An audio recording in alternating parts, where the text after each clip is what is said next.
bueno, a continuación agradecemos la presencia aquí en el estudio de Marisol Argüelles, quien es subdirectora del Museo de Arte Moderno y curadora de la exposición de Remedios Varo. Gracias por estar aquí con nosotros y nos va a platicar acerca de la agenda. ¿Qué hay para este fin de semana precisamente aquí para ir a visitar todas las familias? Bienvenida y muy buenas tardes. Muchas gracias. Pues sí, ahorita en el museo acabamos de abrir la exposición de Remedios Varo, que desde 2013 no había estado en las salas del museo. Remedios Varo es una de las artistas más buscadas por el público, es como muy querida aquí en México y no habíamos tenido oportunidad por cuestiones de conservación de volverla a tener y ahora vuelven las 39 piezas que forman parte de la exposición de la colección del Museo de Arte Moderno. Entonces está completita, ahorita la pueden ver allá, va a estar hasta febrero de 2017.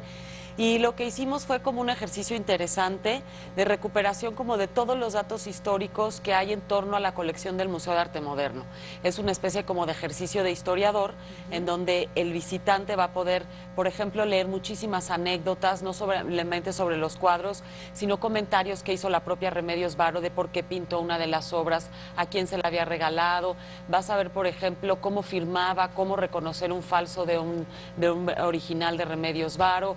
Y una serie de datos que en realidad creo que nos ayudan mucho a reconstruir la historia de esta importantísima artista surrealista. Y ya que lo mencionas, bueno, pues ella hizo numerosos obsequios, ¿no? A diferentes personas, incluso se habla de que hay muchas copias de sus trabajos, entonces aquí vamos a encontrar precisamente los originales y nos van a explicar entonces esta parte de cómo diferenciar de las Exacto, copias. es que hasta hoy habíamos hecho como lecturas muy generales o sobre como grandes temas, el surrealismo, la esoteria, la alquimia, la ciencia.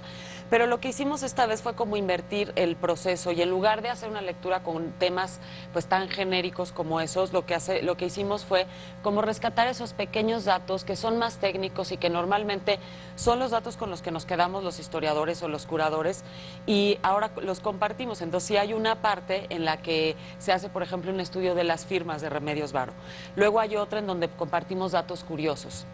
Y después, una parte que yo creo que será muy interesante es que recuperamos la historia del litigio. Esta colección que se donó en 2002 al Museo de Arte Moderno estuvo durante muchos años en un larguísimo litigio porque la sobrina de Remedios Varo se había pues proclamado heredera universal de la obra de Remedios Varo y estas habían sido donadas por el viudo de Remedios Varo y se tuvo que comprobar que él mismo había hecho esa colección comprando o que había recibido en regalo o que otros artistas le habían dado a él obras de Remedios Varo. Fue un litigio muy largo que de ahí también pues asoman datos muy interesantes y se cuenta también la historia de este litigio que termina en 2007 cuando finalmente ya se falla en favor del Instituto Nacional de Bellas Artes y desde entonces pues ya es patrimonio de los mexicanos. Oye, pero platícame esta parte también donde Remedios Varo pues firma sus obras de manera distinta. Así es. En ninguna, bueno, hay algunas coincidencias, ¿no? Pero en algunas firma precisamente como Remedios Varo, otras con su segundo apellido, Exacto. Otras con su apellido de casada, bueno. Así es. Sí, es interesante. Es que partimos también de un documento muy importante que es el catálogo razonado, que se hace en 1994 y lo hace Walter Gruen, el viudo de ella, y Ricardo Valle invitan a otros especialistas. Pero algo interesante es que hacen como un recuento de todas las formas en las que Remedios Varo firmaba.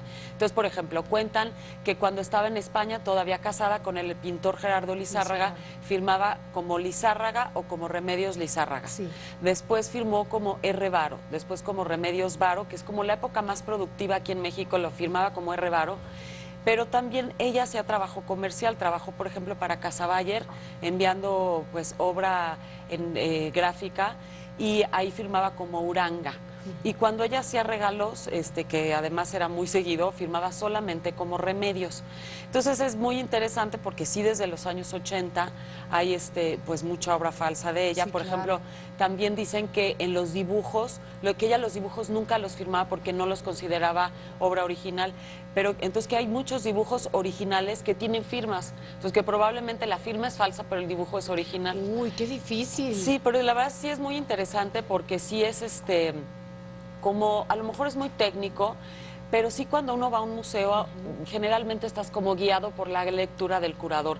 Y esta vez lo que hicimos fue como ir poco a poco compartiendo y rescatando esos pequeños datos, y es el propio visitante quien reconstruye la historia o quien se vuelve el curador o el historiador de la exposición a partir de todos estos datos que de cada obra estamos dando. Sumamente interesante entonces, y una exposición que no podemos perdernos. Cuéntanos de horarios y los días, sobre todo también de este fin de semana, para aprovechar el puente en familia. Así es, mañana 16 el museo va a estar cerrado, pero sábado y domingo en horario normal. El museo abre de martes a domingo de 10:15 a 5:30. El domingo es entrada libre general y esta exposición va a estar hasta el 5 de febrero de 2017. El domingo entonces entrada libre general, pero el sábado ¿qué costo tendría? Cuesta 60 pesos, pero también hay entrada libre para mayores de 60, para estudiantes, profesores o personas con alguna discapacidad. Perfecto, tú estarás por ahí guiándonos entonces. Por supuesto que sí. Muchísimas gracias, Marisol. A ustedes. Gracias. Vámonos. Te invitamos a seguir cuestionando la información con los siguientes videos.